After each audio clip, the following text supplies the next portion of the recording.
মহিলারা নামাজে সালাম ফিরাবার পর একটি দোয়া 7 বার পড়লে আল্লাহ পাক সংসারের সমস্ত অভাব অনটন দূর করে দিবে এবং স্বামীর কাছে আর বারবার চাওয়া লাগবে না। আল্লাহ পাক এত বেশি রিজিক দান করবে যে আপনার স্বামী আপনার সমস্ত জরুরত পূরণ করতে সে সক্ষম হয়ে যাবে ইনশাআল্লাহ। স্বামীকে আমাদের স্ত্রীরা অনেক সময় বিরক্ত করে যে এইটা এনে দাও না ওইটা এনে দাও না, স্বামীর সামর্থ্য নাই তাও স্বামীর কাছে বারবার চিল্লাচিল্লি করে। তা আমি বলি যে এত সময় নষ্ট না করে মহিলারা যদি 5 ওয়াক্ত নামাজের সালাম ফিরানোর পরে 7 বার যদি দোয়াটা পড়তে পারে ইনশাআল্লাহ গোটা পরিবারের সমস্ত অভাব অনটন দূর করে দিয়ে আল্লাহ পাক রিজিকের মধ্যে ভরপুর করে দিবে ইনশাআল্লাহ। আমাদের মহিলারা একটুখানি নামাজ প্রিয়, কোরআন তেলাওয়াত করতে ভালোবাসে, এরা নামাজ পড়তে ভালোবাসে, এরা রোজা রাখতে ভালোবাসে। এই জন্য মহিলাদেরকে আমলটি দিচ্ছি, অবশ্যই আমাদের মা বোনেরাই আমলটা করবেন, কারণ আমাদের মা বোনেরাই যদি ভালো হয় তাহলে সংসারটা সুখের হয়, আর যদি বউটা খারাপ হয় তাহলে গোটা সংসারের মধ্যে অশান্তি লেগে থাকে। এই জন্য প্রথম নাম্বার হচ্ছে অবশ্যই পবিত্রতা অর্জন থাকতে হবে। পবিত্রতা অর্জন করা ছাড়াই আমলটা আপনারা করতে পারবেন না। পবিত্রতা অর্জন করে তারপরে যখন আপনি নামাজ পড়বেন, নামাজ পড়ার পরে ওই সময় আপনাকে পবিত্র থাকতে হবে। যখন আপনি দোয়াটা পড়বেন সেই দোয়াটা হচ্ছে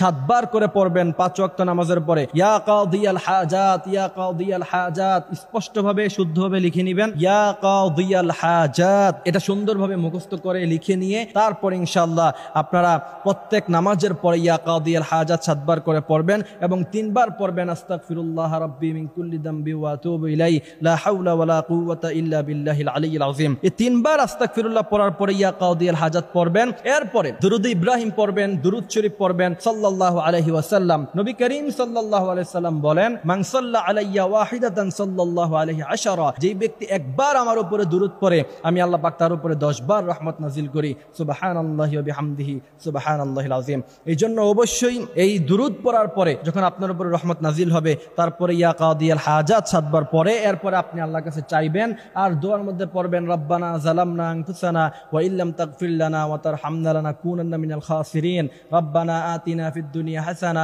ওয়া ফিল আখিরাতি হাসানা ওয়া কিনা আযাবান নার। এই দোয়াগুলি পড়ে ইনশাআল্লাহ এরপরে যখন আপনি আল্লাহর কাছে চাইবেন, আল্লাহ বলছেন ইন্না রাব্বাকা ইয়াবসুতুর রিজকা লিমান ইয়াশা ওয়া ইয়াকদির, অসংখ্য রিজিক আছে আমার কাছে, তোমার কত চাই আমি আল্লাহ তোমাকে সব দিয়ে ভরপুর করে দিব।